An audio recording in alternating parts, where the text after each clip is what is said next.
Je commence le NoFap il y a 1 an et demi avec une vidéo de Kylian Sensei et je me rappelle avoir tenu 8 jours et ensuite avoir craqué et donc d'avoir reset mon NoFap. Du coup, je me sentais encore plus mal. C'est normal puisque avant je ne savais pas que le porno et la masturbation étaient mauvais, du coup en réalité je ne ressentais presque aucun effet négatif mentionné dans les vidéos. Donc je suis passé d'un gars qui juste se masturbe sur du porno de manière totalement normale vu que je ne savais pas que c'était mauvais, à l'image d'un gars qui fait une mauvaise habitude archi dégueulasse et qui n'arrive pas à s'en débarrasser, et du coup mon identité était encore pire qu'avant. J'ai donc arrêté totalement le NoFap jusqu'à ce que je découvre les vidéos d'Hamza qui ont totalement changé ma vision des choses, et depuis je fais d'énormes progrès là-dedans. J'ai l'impression de totalement être libéré du porno et de la masturbation. Tu vois, je ne pense que tu ne dois absolument pas commencer à compter les jours depuis lesquels tu es en NoFap. C'est bizarre en vrai quand tu y réfléchis. Tu crois que le chat que tu admires là, qui a beaucoup de meufs, beaucoup d'argent, une mâchoire carrée, tu penses qu'il compte les jours et qu'il se dit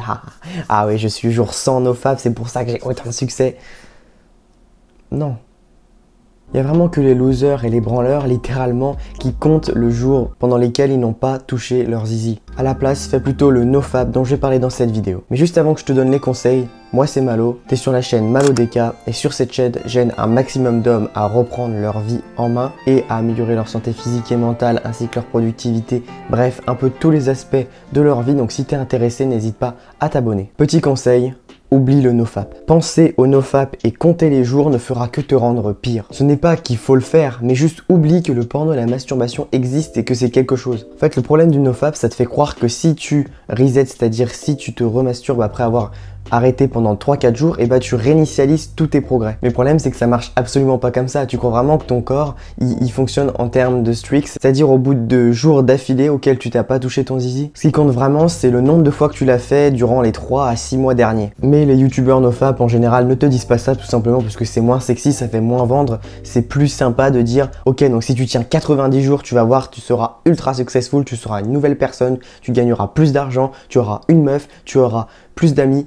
Voilà, mais en fait ça marche pas comme ça du tout. Tu crois vraiment que juste parce que tu n'as pas touché ton sgeg pendant 90 jours, tu vas vraiment avoir plein de succès. Il n'y a pas que ça qui compte. Un autre problème du NoFap, c'est qu'il y a des bénéfices abusifs. Mais surtout, au-delà du fait que les bénéfices sont abusifs, il y a un bénéfice pour chaque jour, comme si à chaque jour tu as un nouveau bénéfice. Et ça me fait penser notamment à la timeline du NoFap.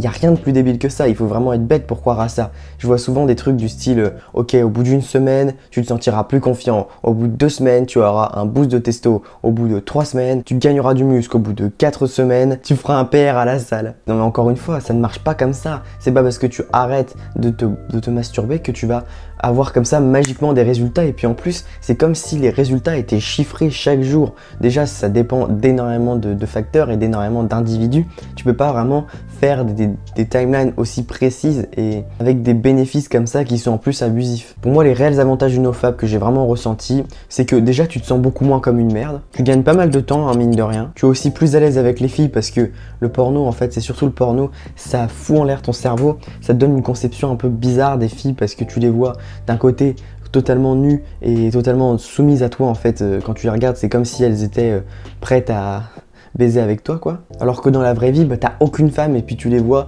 et elles sont complètement inaccessibles et du coup ça fout un peu en l'air ton cerveau il comprend pas et du coup t'es pas à l'aise avec les filles. Et puis aussi tu as beaucoup plus d'envie sexuelle, donc beaucoup plus d'énergie sexuelle et puis c'est extrêmement bon pour les objectifs, pour grind dans la vraie vie. Alors c'est à peu près tout, mais c'est déjà pas mal franchement. Déjà si t'as ces objectifs, si t'as ces avantages là, tu peux déjà être très content. Ensuite ce qu'il faut que tu fasses, c'est que tu changes ton identité. C'est le meilleur conseil pour arrêter la masturbation et le porno, mais je l'ai souvent très mal compris ce conseil. Il suffit simplement que tu augmentes tes standards et que tu ne tolères plus de te masturber. Par exemple, jamais tu ne prendras de cocaïne, tu vois, même s'il y a de la cocaïne devant toi, tu vas jamais aller la sniffer. Bah faut que ce soit pareil avec la masturbation, faut que tu sois un truc que tu ne tolères pas et que dans jamais de la vie tu fais quoi. Moi c'est pareil, par exemple je ne bois pas d'alcool et je sais qu'il n'y a jamais une soirée je ne boirai d'alcool vu que j'ai vraiment l'identité du gars qui ne boit pas d'alcool. Et d'ailleurs j'ai une assez grosse pression parce que si un jour je venais à rechuter, je pense que tout le monde me tomberait dessus en mode ah oui mais t'as dit que tu ne boirais jamais d'alcool et tout.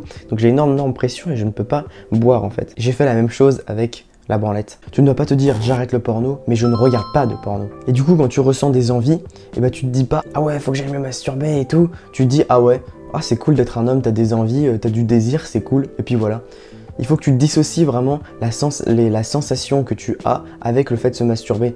C'est pas parce que tu as une envie sexuelle que tu dois forcément aller te masturber. Sois juste le gars qui ne fait pas, qui ne l'a jamais fait. Enfin, pour le coup, toi tu l'as déjà fait, mais sois juste le gars qui ne le fait pas. Et du coup, l'idée de aller faire ces bails ne lui vient jamais à l'esprit. Parce que ça n'existe pas pour lui. Il ne sait pas ce que c'est. Il faut vraiment que tu enlèves de ton esprit tout ce qui est nofap et FAP aussi. Force-toi chaque jour manuellement à oublier que ça existe et juste dès que tu as des envies, tu te dis ah cool, je suis excité, j'ai plus d'énergie. Et aussi quand tu sais pas quoi faire, force-toi à oublier que cette option existe et puis du coup concentre-toi par exemple sur un objectif, concentre-toi sur une autre habitude plus saine comme faire du sport, comme apprendre ou alors tout simplement regarder des films si tu es en fin de journée. Je pourrais te l'autoriser même si je te conseille pas trop de faire ça. En gros, force-toi tout simplement à oublier l'option se branler. Dans une dernière partie, j'aimerais aborder avec toi le concept de la rechute. Que faire en cas de rechute? Comme je l'ai dit, ce n'est pas le nombre de jours d'affilée auquel tu es en nofap qui compte, mais le nombre de fois que tu l'as fait dans les 3 à 6 mois. Donc en vrai, quand tu rechutes, c'est pas grave, tu ne perds pas les bénéfices. Alors attention, tu dois vraiment à 100% arrêter cette habitude, c'est une mauvaise habitude. Mais juste sois ok avec le fait de rechuter, parce que tu ne perds pas les bénéfices. Il y a une analogie de Chris Williamson que j'aime beaucoup. Il dit, imagine que tu mets un mec obèse au sport, que tu lui vends tous les bénéfices du sport, il va être en meilleure santé, il va avoir plus de confiance, il va se sentir mieux dans son corps, bref, tous les avantages du sport. Sauf que tu lui dis, attention, si tu loupes juste un jour, tu perds tous les bénéfices. C'est tellement cruel de dire ça. Et c'est pareil avec le nofap. Tu arrêtes la masturbation et le porno pendant disons 10 jours. Et ensuite tu rechutes. Tu crois vraiment que tu es revenu au jour 0, au progrès que tu avais au jour 0 quand tu le faisais tous les jours? Évidemment non. Là tu l'as arrêté pendant 10 jours, tu as toujours les bénéfices qui restent. Après c'est sûr ils vont s'en aller si tu recontinues à te masturber, à recommencer vu que tu n'as pas le bon mindset de te dire que c'est une rechute, c'est pas grave. Mais si juste tu le fais une fois et ensuite tu re-arrêtes, les bénéfices sont toujours là. C'est pas parce que ça fait 90 jours d'affilée que tu as les bénéfices et si tu le refais, et bah hop tu perds tous les bénéfices. Non, ça n'a aucun sens. Et surtout que tu es obligé de réinitialiser une streak en fait, des jours d'affilée. Tu vas forcément le refaire. Là juste soyons sérieux, tu vas forcément le refaire au moins une fois dans ta vie là, maintenant. Même si tu es en mode non, moi je ne le fais pas, moi je suis en nofap, tu vas forcément le refaire, tu vas forcément rechuter. Donc c'est complètement débile de se fixer un objectif que tu sais avec 100% de certitude que tu vas échouer. Donc sois ok avec le fait de rechuter et dis-toi que si tu continues comme ça, si tu restes sur la voie de vouloir arrêter, tu vas forcément au bout d'un moment arrêter. Et ce que tu peux faire aussi, c'est traquer le nombre de fois où tu l'as fait, comme ça tu peux traquer tes progrès, tu te rends compte que tu en as de moins en moins.